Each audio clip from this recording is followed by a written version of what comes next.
Bonjour mesdames, messieurs, on est le mercredi 2 mars 2022 et on verra dans cette édition fait divers. Ivan Colonna a été hospitalisé dans un état grave après avoir été agressé par un autre détenu.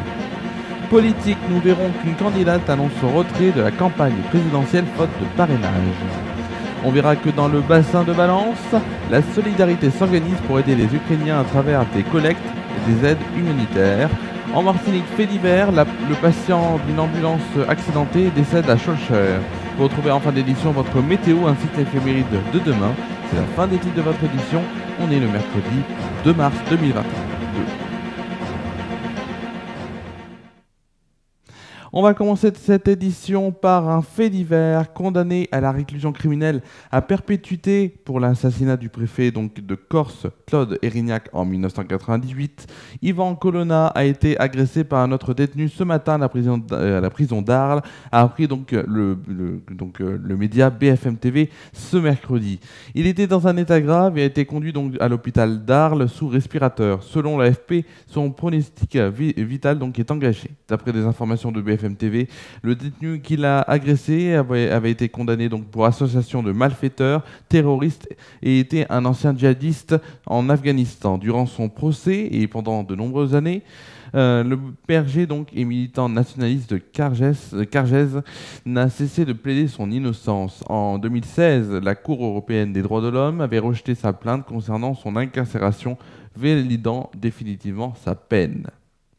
On va maintenant passer à un autre titre de l'actualité. On va parler de politique. Elle n'aura finalement pas été jusqu'au bout. Christiane Taubira, dernière candidate déclarée à gauche pour l'élection présidentielle, se voit contrainte d'abandonner faute de parrainage suffisant. Elle a annoncé son retrait de la campagne ce mercredi lors d'une conférence de presse tenue à la mi-journée par une longue tirade. Je m'adresse à vous pour mettre fin à un inutile suspense, malgré la mobilisation des bénévoles, de mon équipe de campagne, de quelques personnes de la primaire populaire, malgré les promesses de nombreux élus qui ne se sont pas concrétisées. Il est évident que nous n'aurons pas les 500 signatures nécessaires pour concourir à l'élection présidentielle. En fin d'intervention, elle a souligné qu'elle exprimerait publiquement son vote pour le premier tour des élections présidentielles dans les prochaines semaines. Depuis sa déclaration de candidature 2 mois plus tôt, à la mi-janvier, le maintien de sa candidature de l'ancienne garde des Sceaux devenait de plus en plus improbable.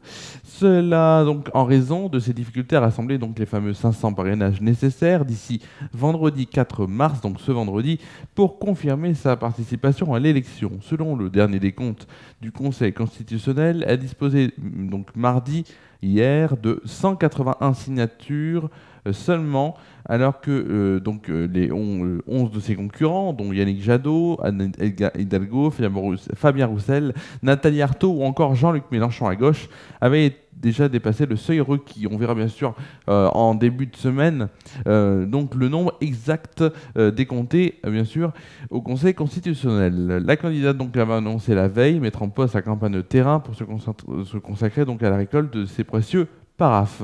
Pour justifier son retrait et sa difficulté à récolter les parrainages élus, Madame Taubira a estimé que sa candidature bouscule pas à travers sa personne, mais à travers ce qu'elle signifie, tout comme l'initiative citoyenne hors parti qui l'a rendue possible. Elle a ainsi dénoncé les partis politiques auxquels il ne reste plus aujourd'hui que leur capacité de nuisance, en référence au blocage supposé de ces parrainages. Cette candidature se trouve empêchée par un système administratif qui ne survivra pas à cette campagne. Il vit ces dernières heures, a fait valoir l'ancienne ministre de la Justice avant d'asséner: on n'élimine pas les candidats par un processus administratif obsolète, mais par un premier tour. Christiane Taubira a aussi fustigé le fait que selon elle, nous ne sommes pas dans un régime de séparation de pouvoir, et cela pose évidemment la question de l'expression de la volonté générale. On va maintenant passer à une actualité locale. À Saint-Marcel-les-Valences, une collecte organisée par les Ukrainiens est organisée. Jean-Michel Vallat, maire de Saint-Marcel-les-Valences, déclare: avec l'ensemble du conseil municipal, nous apportons notre soutien aux Ukrainiens. Le drapeau a été hissé ce matin en façade de la mairie. La façade s'illuminera de bleu le soir. 2 collectes de produits de première nécessité débutent ce mercredi. Tous les Saint-Marcellois qui le souhaitent souhaitent pourront exprimer leur solidarité et je sais qu'ils seront nombreux à le faire. Dès ce mercredi et demain, de 16h à 19h, à la salle de mariage de la mairie, une permanence a été assurée aujourd'hui et sera assurée demain par le CCAS de la commune avec des élus volontaires pour recueillir des produits de première nécessité à destination de l'Ukraine. La liste des produits quand même qui peuvent être collectés, il y a donc des couvertures thermiques, sacs de couchage, plaids, produits d'hygiène pour enfants et adultes, couches pour bébés, serviettes périodiques, serviettes en papier, compresses, pansements, antiseptiques, alcool, masques réutilisables et jetables, gants, vinyle et aussi des serviettes en micro libre, sets de vaisselle réutilisables ainsi que des denrées alimentaires pour enfants non périssables. L'association Aide Action Internationale Pompiers de la Drôme récupérera tous les dons. On va maintenant traverser, si vous le voulez bien, l'océan Atlantique pour aller en Martinique. Quelques jours après la mort d'un piéton renversé par une moto, c'est un nouvel accident mortel de la route qui vient d'endeuiller les jours gras. Hier, mardi, vers 16h, une ambulance privée du centre a quitté la chaussée dans un virage situé de la descente de Derville à Schœlcher. Le véhicule a terminé sa course en contrebas de la route, quartier Les Hauts de la Terreville. Un patient transporté, un homme à mobilité réduite de 81 ans, n'a pas survécu. Il a été déclaré décédé sur place. La conductrice de l'ambulance choquée a été légèrement blessée. Un autre homme passager avant du véhicule a dû être désincarcéré. Il souffrirait d'une fracture au bras et de blessures diverses. Il a été acheminé au CHU Pierre Zobda Kittmann. Sur place, les pompiers de Schœlcher, Casse-Pilote, Saint-Joseph et le Lamentin étaient présents pour participer aux opérations de secours. La gendarmerie, également sur place, a également ouvert une enquête afin de déterminer les circonstances précises de cet accident mortel dramatique. Football, on sait bien sûr la Coupe de France, c'est aujourd'hui, ces jours-ci, demi-finale. Hier, c'est Nice qui s'est imposé 2-0 face au FC Versailles, les amateurs du FC Versailles qui ont fait quand même un bon parcours pour arriver jusqu'en demi-finale. Ce soir à 21h15, Nantes recevra Monaco. C'est assez bien, c'est pas mal, vraiment très très bien.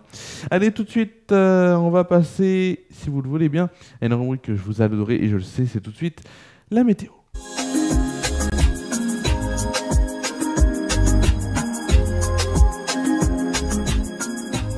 La météo la météo, avec tout d'abord la météo de demain sur Tournon-sur-Rhône. Demain matin au programme, un temps très nuageux sera présent, pour une température de 7 degrés de moyenne. Demain après-midi, c'est un ciel ensoleillé qui sera en notre compagnie pour une température de 16 degrés de moyenne et de 17 degrés au meilleur de la journée. En soirée, des éclaircies concluront cette journée. Il fera 9 degrés de moyenne. Tout de suite, on va passer à la météo de ce qui va se passer demain matin déjà. Demain matin, les nuages bas sont nombreux sur les régions centrales avec parfois quelques brouillards. Quelques averses concernent l'arc atlantique et il pleut au pied des Pyrénées. Côté température, il fera 5 degrés à Lille, Rouen, Lyon, Aurillac et Montpellier. 7 degrés à Troyes, Limoges, Toulouse et Marseille.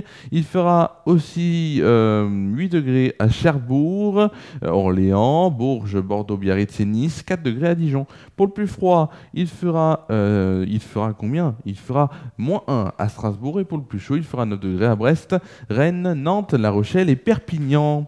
Demain après-midi, quelques éclaircies arrivent à percer sur les régions centrales et le soleil domine à l'est.